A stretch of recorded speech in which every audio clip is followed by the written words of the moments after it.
गणाधिपो भानुशशी धरासुतो बुधो गुरुर्भार्गव सूर्यनन्दनः राहुश्च केतुश्च परं नवग्रहाः कुर्वन्तु वः पूर्णमनोरथं सदा उपेन्द्र इन्द्रो वरुणो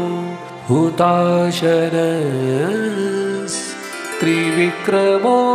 भानुसखश्चतुर्भुजाः गन्धर्वयक्षोरग सिद्धचारणाः कुर्वन्तु वः पूर्णमनोरथं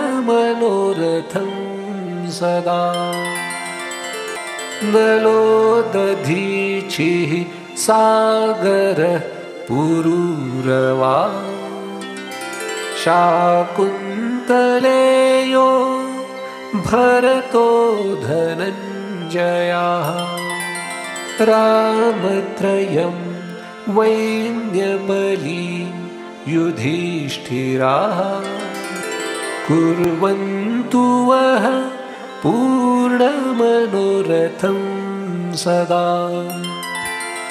मनुर्मरीचिर्भृगुदक्ष नारदाः पाराशरो व्यास वसिष्ठभार्गवाः वाल्मीकिकुम्भोद्भव गर्गगौतमाः कुर्वन्तु वः पूर्णमनोरथं सदा रम्भाशचि सत्यवती च देवकी गौरी च लक्ष्मीश्च दितिश्च रुक्मिणी कूर्मो गजेन्द्रः सचराचराधरा कुर्वन्तु वः पूर्णमनोरथं सदा गङ्गा च क्षिप्रा यमुना सरस्वती गोदावरी नेत्रवती च नर्मदा सा चन्द्रभागा वरुणा त्वसी नदी कुर्वन्तु वः पूर्णमनोरथं सदा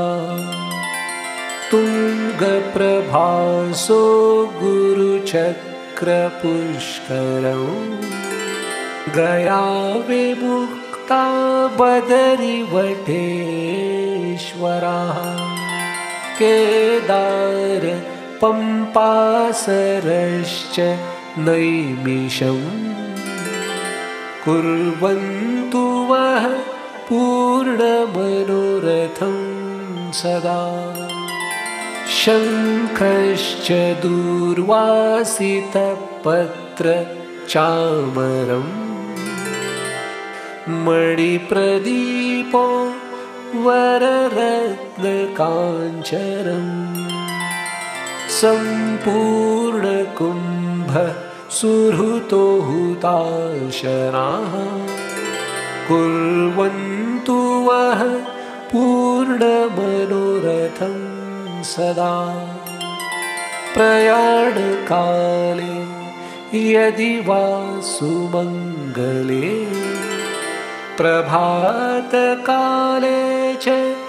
नृपाभिषेचने धर्मार्थकामाय जयाय भाषित व्यासेन कुर्यात्तु मनोरथं हि तत् इति व्यासकृतं मङ्गलस्तोत्रं समाप्तम्।